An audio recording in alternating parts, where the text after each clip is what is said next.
1963 comes as a culmination of that ambition. Around 1900s, the likes of W.E.B. Du Bois of the United States, the likes of Marcus Garvey out of the Caribbean, they stood up as leaders which started championing the cause. We cannot rule out the discussion of Pan-Africanism without including the history of slavery, the history of colonialism as an impact on African development.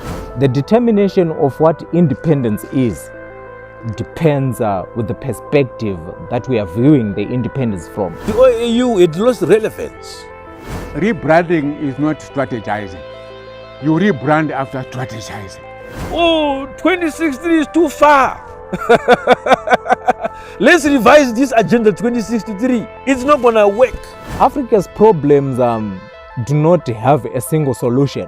We can never eradicate problems. That's not possible philosophically. The G7 wanted to use Chapter 7 of the UN Charter to invade Zimbabwe, to punish us for taking back our land.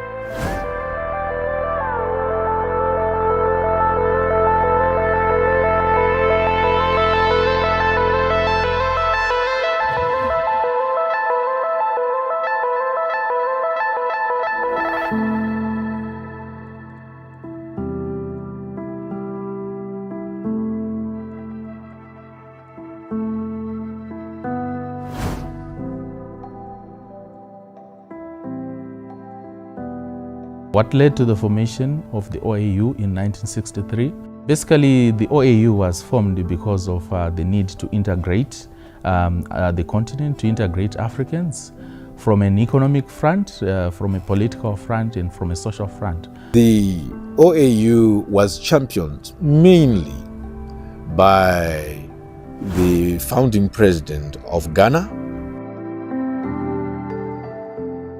Kwame Nkrumah realized that Ghana had attained independence, but he said to himself, and I quote, "What is the effect of the independence of Ghana if the other African states remain colonized?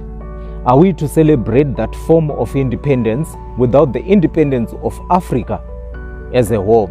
Therefore, there was need for an organizational vehicle to push through the agenda of independence of other African countries. Hence the formation of the OAU in 1963. To bring about the unification of the African states that had been created as a result of the colonial expansionist move by the Western global order that sought the exploitation and owning of the people of color as a property without rights. It was to institutionalize the unity of nationalist movements. It was an initiative to also unite nations that had acquired their independence at the time, and also preparing for the future of African independence. 1963 comes as a culmination of that ambition of uniting Africa, which was pronounced by Kwame Nkrumah at the inaugural independence celebration of Ghana. Ghana, your beloved country, is free forever. From now on, there is a new African in the world. That new African is ready to fight his own battle and show that after all, the black man is capable of managing his own affairs.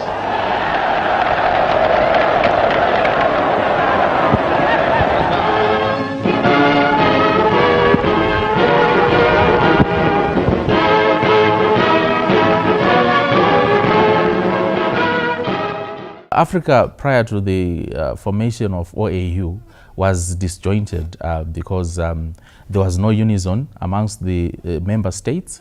Everyone was working on their own, and basically the continent was suffering. So the OAU was brought about to try and bring about changes to the woes that the African continent was facing. Pan-Africanism, in more chronological terms and maybe perhaps in scholarly terms, you've got the Du Bois movement.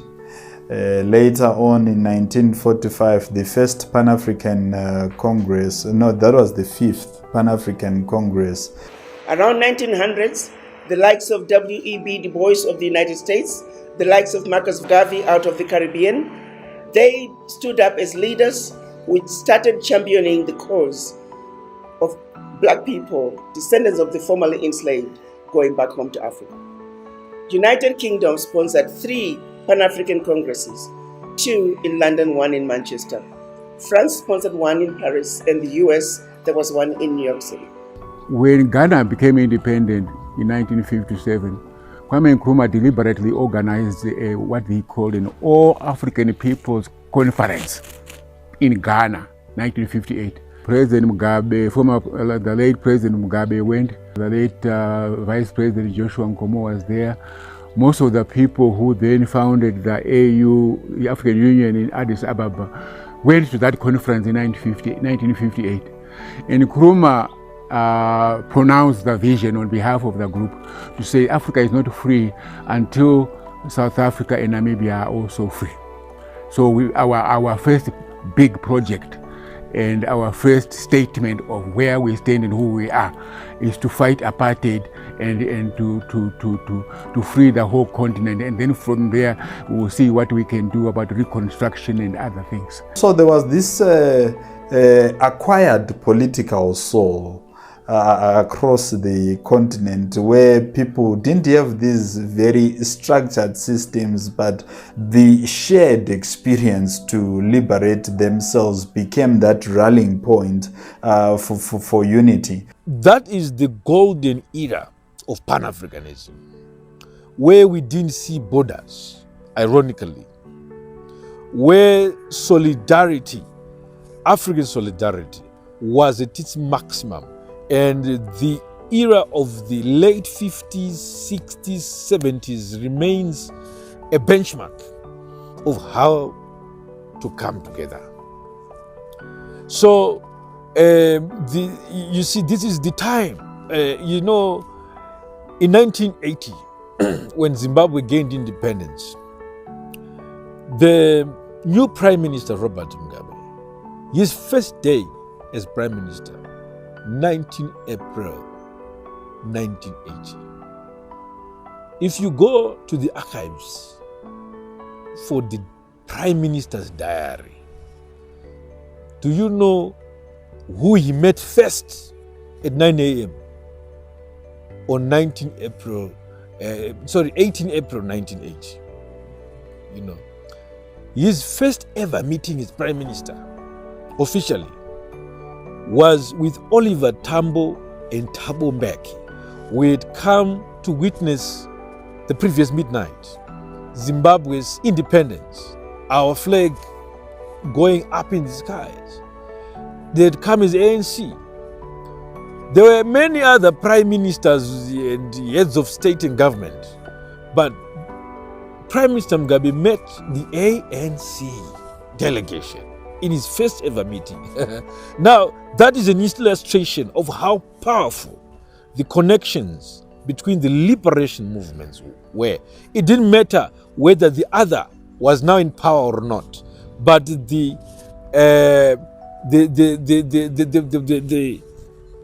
connection was profound, was beyond description. It's the excellent example of Pan-Africanism. We cannot rule out the discussion of Pan-Africanism without including the history of slavery, the history of colonialism as an impact on African development, and how Africa then evolved to be the Africa that it is today, with the organizations that have preceded the African Union.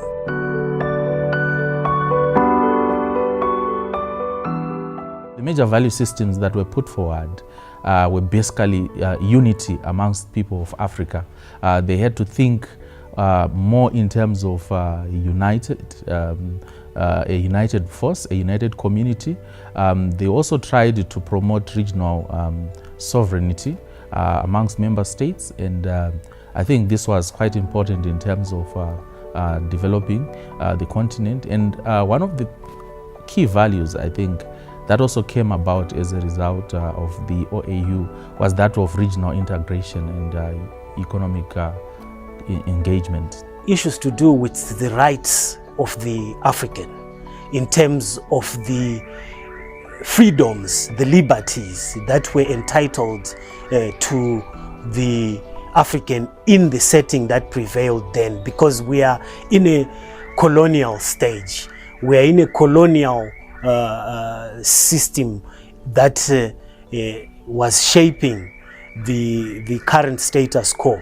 And to that effect, the values that led to the formation of the African Union, Organization of African Union, are that to seek an emancipated and free African that would contribute and be part of the global economy that had been created. The OAU really did a lot of work in the arena of promoting solidarity. What is solidarity? Solidarity is when two people, two nations, do not see the difference between themselves, despite physical distance, despite other things that separate them, borders and the like. But they understand each other as one. That is the biggest achievement of the OAU. It was unity, to say we need to, wherever there is unity, there is the aspect of peace. There was also the ambition to integrate Africa's economies, and there was also an idea to define the political culture of the continent, because these nationalist movements were saying, you know what, we created our script for democracy, and we need to have internal mechanisms that we use to discipline ourselves, internal mechanisms to govern ourselves in consolidating this democracy that we had delivered. So it also brings to the fore the idea that the notion of creation of democracy in Africa was a response to colonial repression. And these were Africans creating a means of democratic self-determination outside the dictates of what Western institutions were propagating.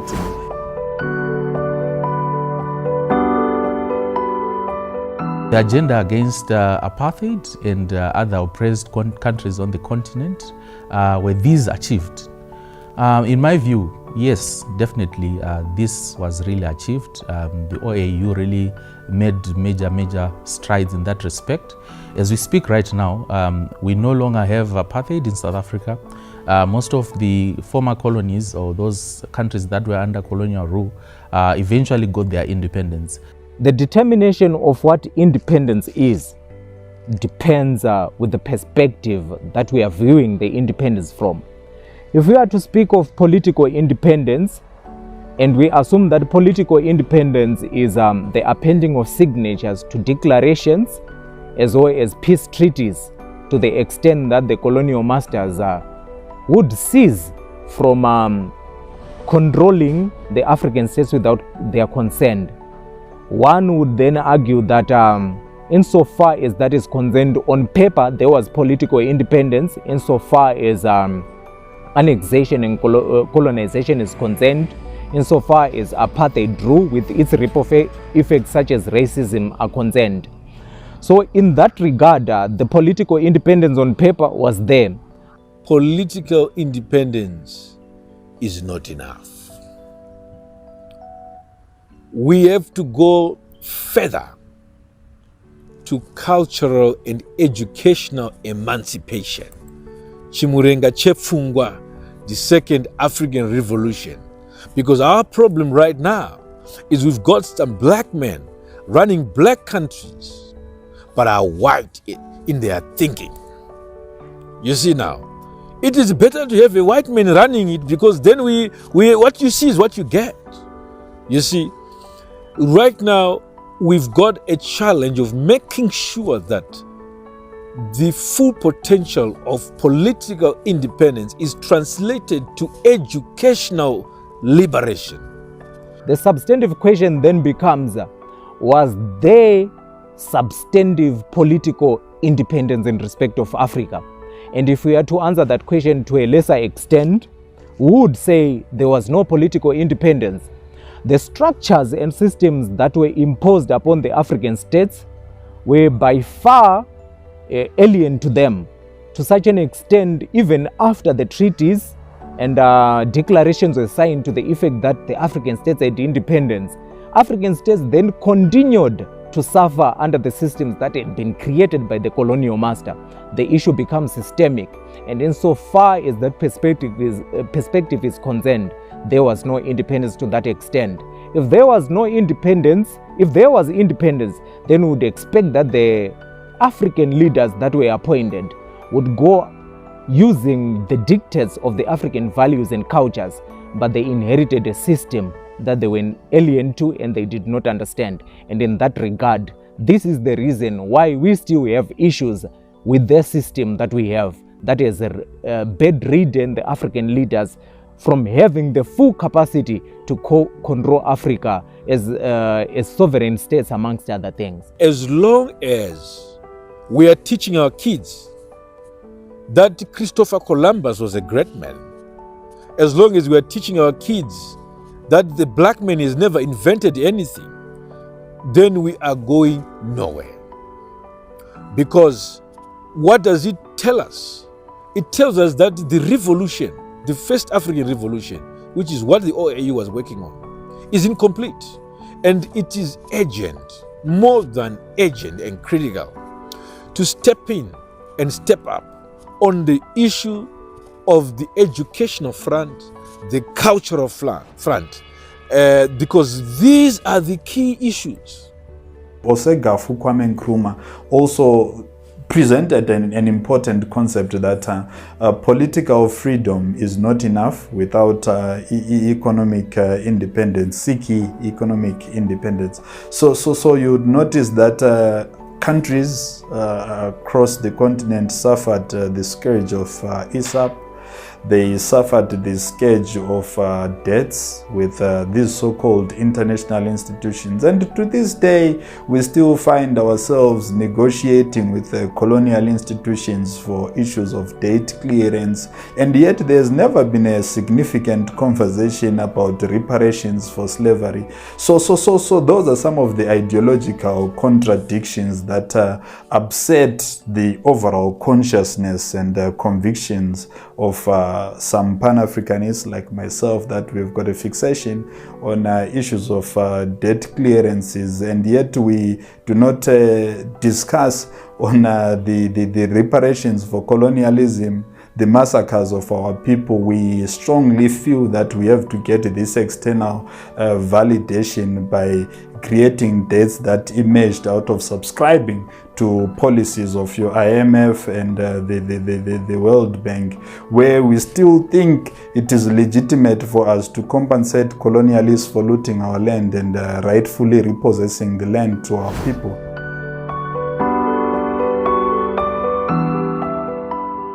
So in 2001, the OAU was transformed into the African Union. Why was this necessary? I think this was quite necessary because of the challenges that could not be effectively dealt with under the African Union. Like I said, one of the challenges was that of lack of a military force to enforce some of the ideals, and they could not have achieved some of the objectives they had set initially. There's any institution, in terms of its existence, it has to live up to the moment of the day, of the times, and live up to the spirit of those times. The OAU had lost relevance.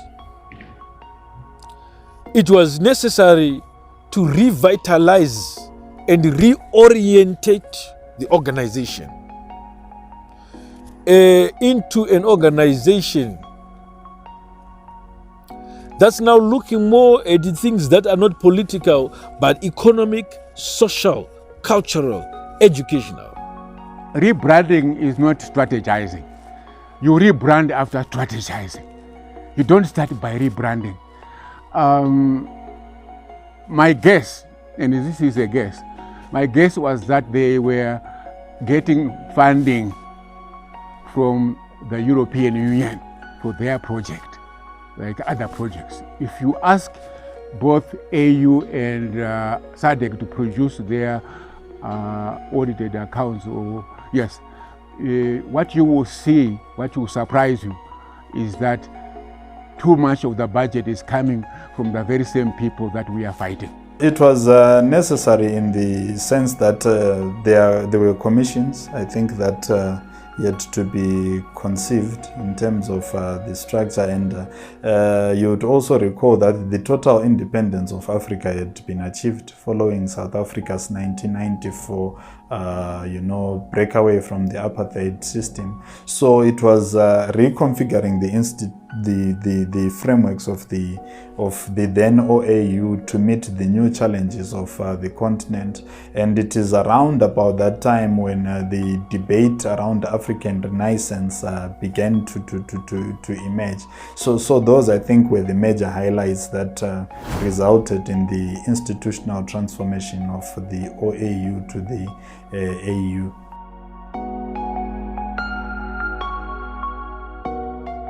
Agenda 2063 basically looks at a number of key areas in terms of the African continent, looking at issues to do with a better Africa for all, better education for all, gender equality, human rights, economic development, and these have been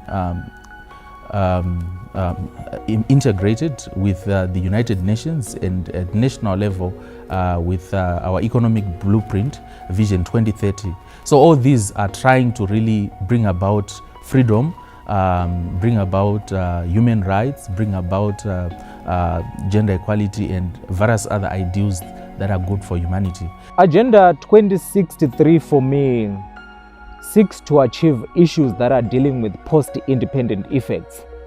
Post-independent, the divide and conquer principles were still very inherent in our system as African states.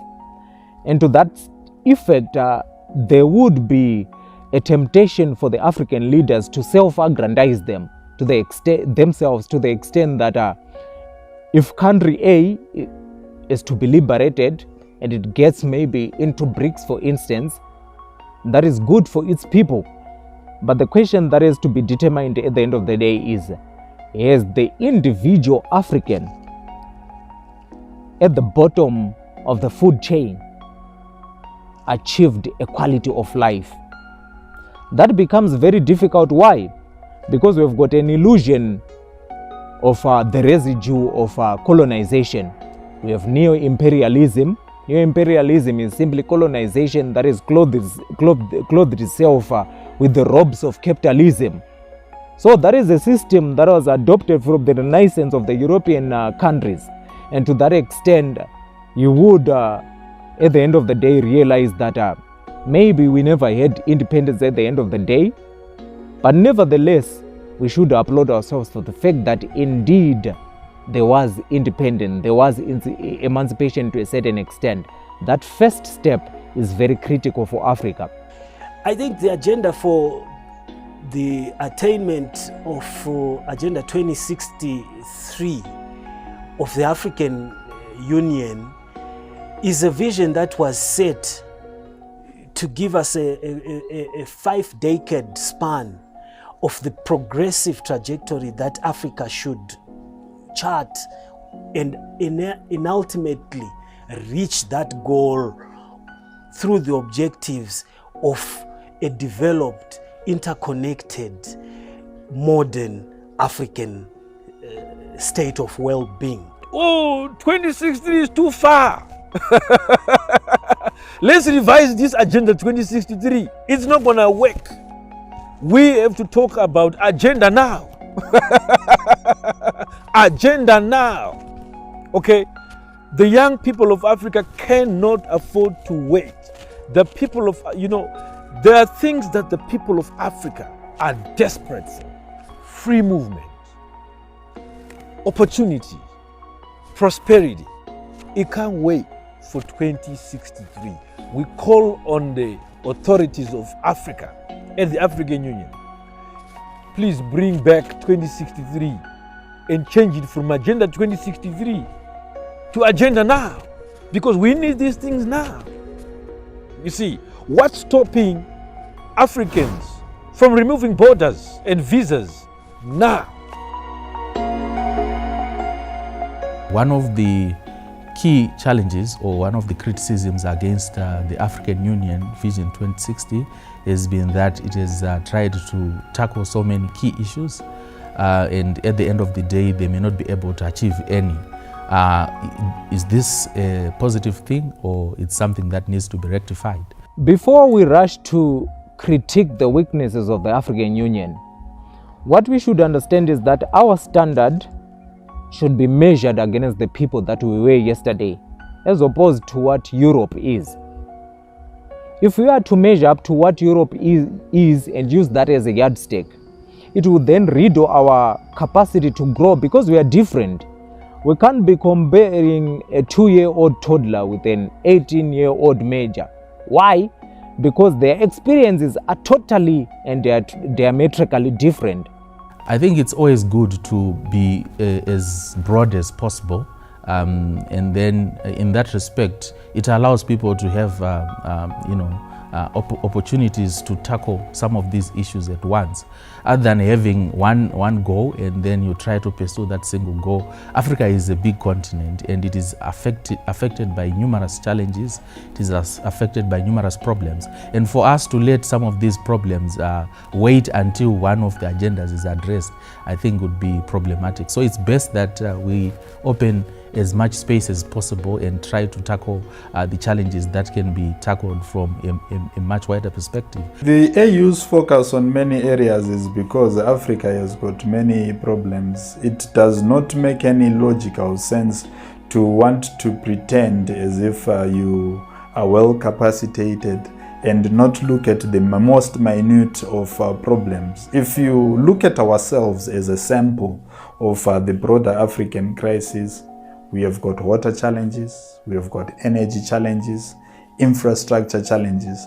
So you cannot expect our government to have a thin cabinet, in as much you cannot also expect the AU to have thin commissions, because Africa's problems are equally of a wider length and depth. So there is need to also have depth in terms of the combating institutions, the relevant commissions that tackle what other parts of the world may regard as small problems. We should understand that the fragmentation is as a result of the partitioning process through the Berlin Conference that led to Francophone Africa, Belgian Africa, British Africa, and other remaining conquerors, which are Portugal and to name those. But for scholars, you would want to see the total picture of the Western or European conquership in terms of the conquest that it then later on had. This was a deliberate approach to make sure that Africa will be perpetually divided in terms of its focus. Why should we use the standards that are European to determine whether we have made progress? In the first place, the reason why we are in a dilemma that we are in is that we are struggling as Africa to determine what standard is good for us. The moment we have standards that determine how we trade with foreign nations, how we trade amongst ourselves, then we can be able to eliminate any external influence. The change should come from within.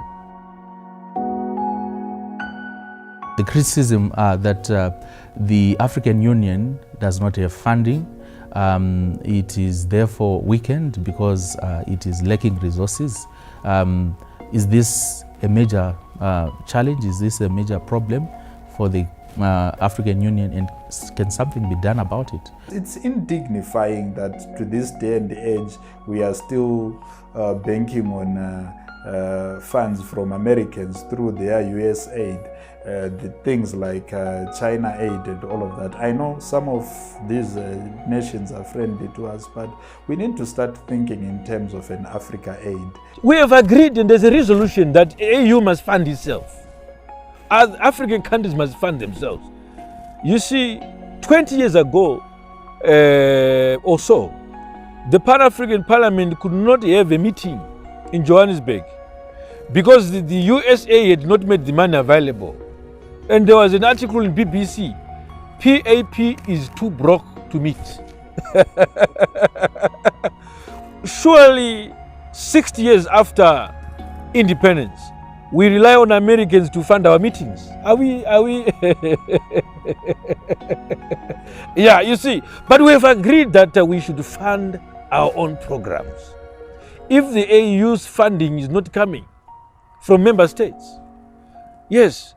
Well, I think it's not just the AU. You'd also recall that there's the Mwalimu Julius Nyerere Institute in Tanzania. Government, fellow liberation movements put it upon themselves to ensure that they pay subscriptions to this body. We have member states who are passengers in the AU. And by the way, even if they don't pay for 3, 5, 10 years, nothing happens to them. Nothing. Yeah, you see. So these are the things related to the issue of the Constitutive Act of the AU. We need to have a very clear framework where as African nations we inject funds into this institution so that we start thinking of an internal humanitarian framework that would tackle problems in Somalia, that would tackle problems, be it in Zimbabwe, be it in Botswana. If we are dealing with a capitalist maybe funder, that funder or sponsor would definitely be looking out for their own interests. So we should not only understand this from the relationship of who colonized who, but we should also understand the history of those who colonized us. They went through a renaissance, which is a rebirth, which you are yet to go through. Thabo Mbeki tried it, Marcus Garvey tried it, Gaddafi tried it. What was the end goal? What was the end outcome?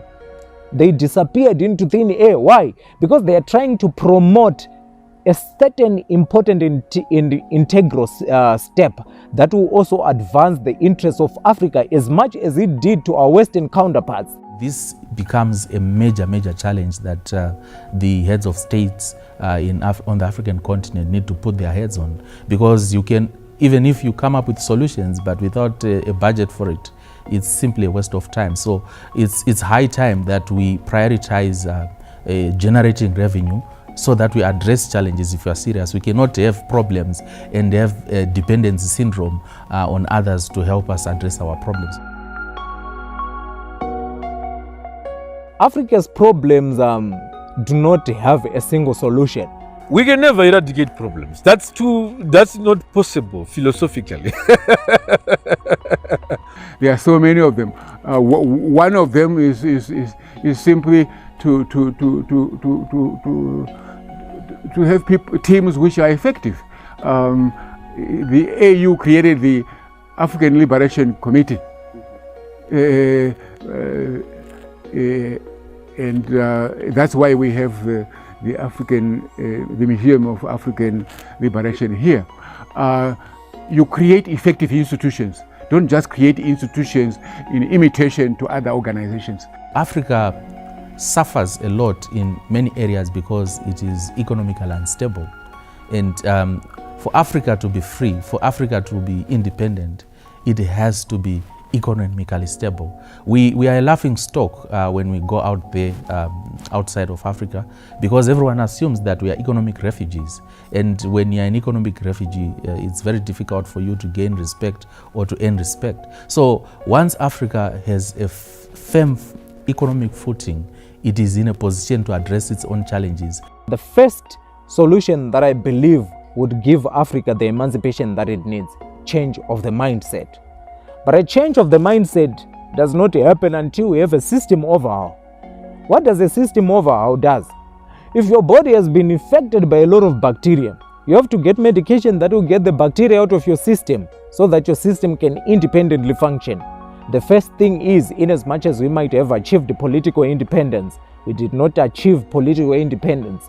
We inherited systems that are alien to us. We cannot maneuver through the systems that are way ahead of us. Systems are determined by the historical spans that you go through. Take for instance, we've got the Industrial Revolution. We've got the move from the Dark Ages. We've got the Middle Ages. Amongst a lot of things, even if you are to take the biblical perspective, we've got the silent years. What was happening during those silent years? There was reformation. In the absence of African Renaissance, it will be difficult for us to maneuver through what we are going through. The problems we want to eradicate are problems of quality of life. We need to increase our quality of life. That's why I say, can Agenda 2063 be converted to Agenda Now, so that there's intensity and agency in attending to these things? We can't wait for 2063. We must not shy away from ensuring that we have got full control of our mineral resources. I'm happy with the beneficiation trajectory on the lithium side. We want to see more of that, and we need to start thinking in terms of generating our own capitalists that dominate the world, be it in the mining. We need to have this very deliberate policy of inventing our own Zimbabwean capitalists that dominate the global market. It's over 400 years. The Jews have called back their diaspora. They don't have to move to Israel, but they participate in the development of Israel. The Irish have done the same. The Chinese, the Indians, all other countries, they are calling on their diaspora to participate in the development of Africa. They are creating pathways for them to be able to participate in their growth. It is only Africa that continues to ignore almost 400 million people, children of Africa, that were forcibly taken out of Africa. We are saying that story that is over 400 years, it must end in 2023. The story that started over 400 years ago must end. The wisdom of our founding fathers is that they strategized, which is to say, you look at your weaknesses as well as your strengths within a global system. And they realized, for instance, in 2008, the G7 wanted to use Chapter 7 of the UN Charter to invade Zimbabwe, to punish us for taking back our land, to punish us for intervening in DRC. Then President Robert Mugabe and the people around him really understood that global system.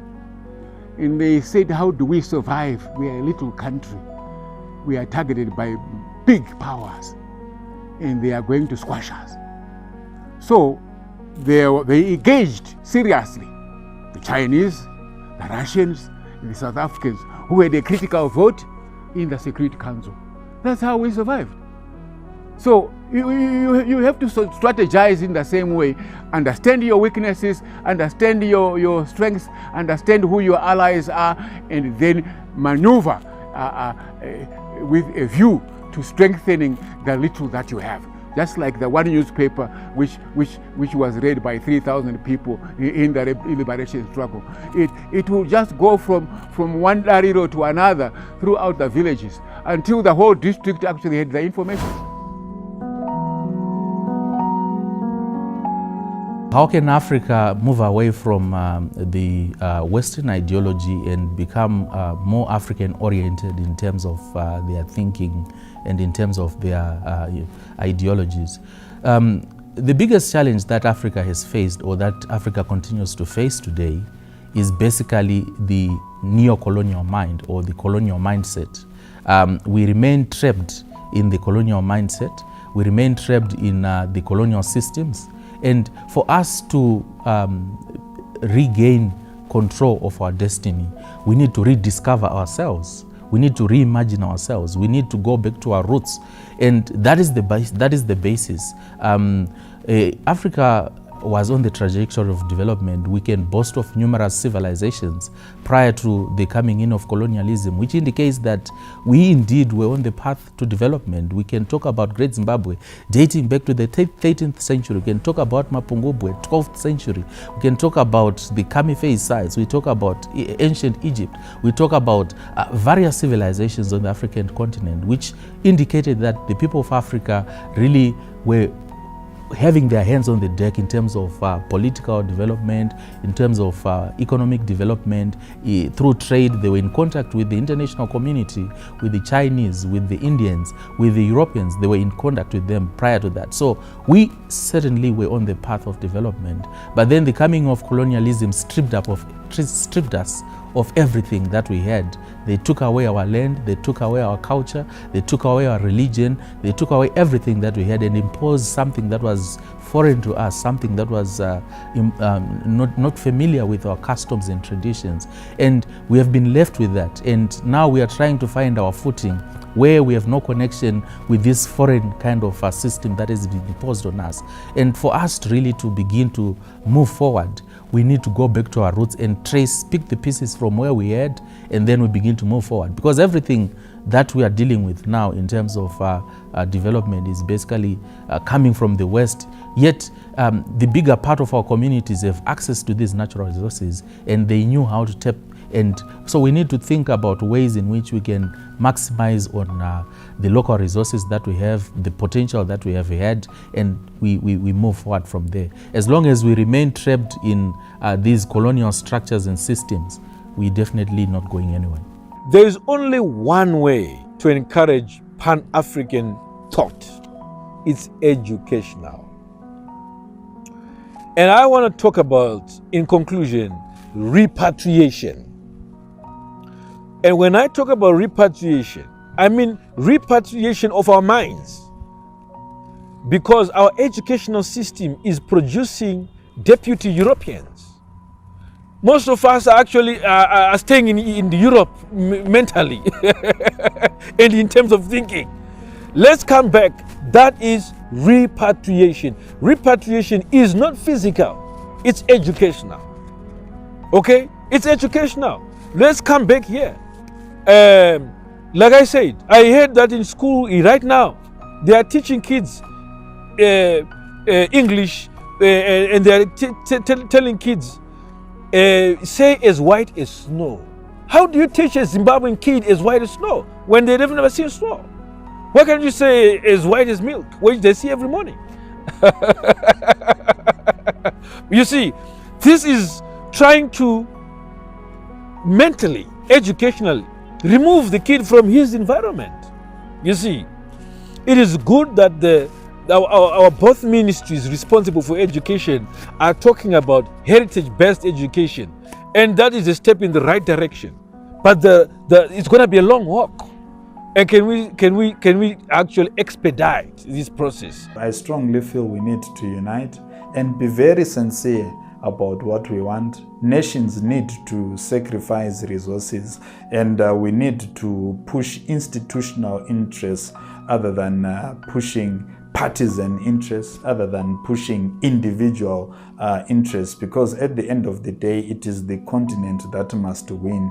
It is the continent that must have the same dignity of interacting with other players in the international scene from a point of fairness. And you don't earn that fairness on the basis of morality, because there is no morality in the international system. You earn that fairness because you've got the capital. You earn that fairness because you've got the intellectual capacity. You earn that fairness because you've got the infrastructure, because you're contributing something into the technological ecosystem of the global system. Africans must realize the immense sacrifice that was created as a foundational base by the founding fathers, that led to nationalism, that led to the protracted war to liberate ourselves as Africans and as Zimbabweans in particular.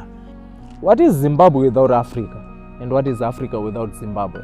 But nevertheless, for the purposes of articulating the question, This is what you should understand. Nyika inowakwa newene, Africa inowakwa newene. China does not look outside China for development of China. Europe does not look outside Europe for the development of Europe. It is only Africa that looks outside Africa for the development of Africa. Most people might critique that approach to business, but it is the best business approach that we can have. Remember, the business model that sold away Africa was on the basis that we dealt on the terms of the colonial master as opposed to our own terms. Had we dealt with the cultural legislation that governs us from within, that is naturally ingrained in us, that is a blueprint given us by Musikawan, then we would be in a position to say every standard that is set for the Africans should be on the African standard. My message to Africa in celebrating Africa Day is that let's all be proud of our identity as Africans. You're speaking to someone who is an archaeologist, who is a heritage professional, and I know the value of our identity as African people. I know the value of our achievements. I know what we have achieved prior to us having these external influences. And as Africans, we need to take pride in who we are. We need to take pride in our own skin, take pride in our own history, take pride in our own heritage, take pride in our own education system. In fact, everything is captured within what we call indigenous knowledge systems. This is what captured our pharmacies, this is what captured our industries, this is what captured our religion. Everything was packaged within our indigenous knowledge systems. And it's high time that we move back to that and really see where we lost it and try to, tap into that which was taken away from us through colonialism. So we are a people with a lot of potential, but as long as we remain lost in terms of who we are definitely going to remain in this wilderness, and the West will continue to exploit us and will remain a laughingstock across the continent. The development trajectory that has been set within a world structure and order that existed for the past 400, 500 years must also have a contribution of the African people. We must not be left behind as a people of color within the 21st century to contribute to humanity, to the shaping of how humanity must ultimately be shaped in terms of the outcome, the outlook. And that worldview of the African must be based on the origins of belonging, to say, where do I belong to geographically?